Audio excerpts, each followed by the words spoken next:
before you watch this video, move out your dryer and check behind it. If you have one of these plastic foil dryer vents, get rid of it immediately. And in this video, I'm going to tell you why. Number one is these are made of plastic foil. If you look on the back of any dryer, there will be a sticker that says use heavy metal dryer vent. Do not use plastic foil vent. But then why do they give them to you when you get your new dryer? When you order your new dryer and they come and deliver it, 90% of the times they'll use the plastic foil ducts for a couple of reasons. Number one, it is the cheapest. It's a lot cheaper than the one that I'm going to recommend later in the video. And it's easy to install. You don't need any tools and you don't need any training. It's easy for them to install because it just goes on with these flimsy spring clamps. You just spring clamp it on either side and you're done. Now, the problem with that is the airflow from the dryer could actually blow off the spring clamps, and then you could have dust and carbon monoxide blowing into your house.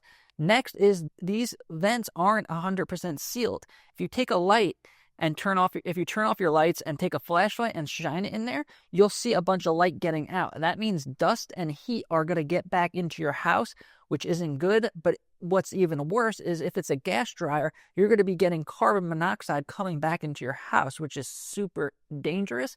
Another thing is the way that they're shipped and the way that they're designed is they're like a slinky. So there's going to be all of this space for lint to get caught. It's not smooth and the lint's going to get caught there. Next is it could actually go on fire. If you take a lighter to it, it'll actually go on fire. So if God forbid your dryer does catch on fire and you have a plastic foil vent, it's going to bring the fire from just the dryer, which is contained like an oven, to the structure of your house, and then you could have a serious fire hazard. Next is they rip really easily, they tear really easily, and they could get crumpled up and cut off like 70% of the airflow when you push the dryer back. So which dryer vent should you use? After working at multiple dryer vent cleaning companies over the past 10 years, the only one that we're allowed to sell is this one. This is Dryer Flex, and I'll leave a link down below. If you hire someone to clean your dryer vent, when they get to your house, most likely they're operating at a loss, so they're going to try to sell you one of these at an overpriced markup. So if you use my link down below, you could get it, and I have multiple tutorial videos on how to install it. Do not spend $80 on one of these vents. These, if you take a lighter to it, it won't go on fire.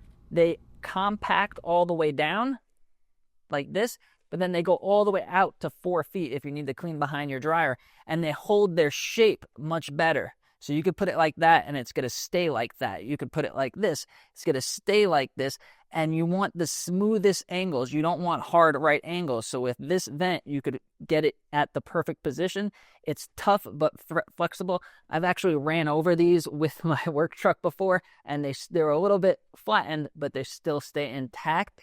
Next is they're much smoother on the inside. So the lint won't get caught as easily, and they're easy to install. And you install them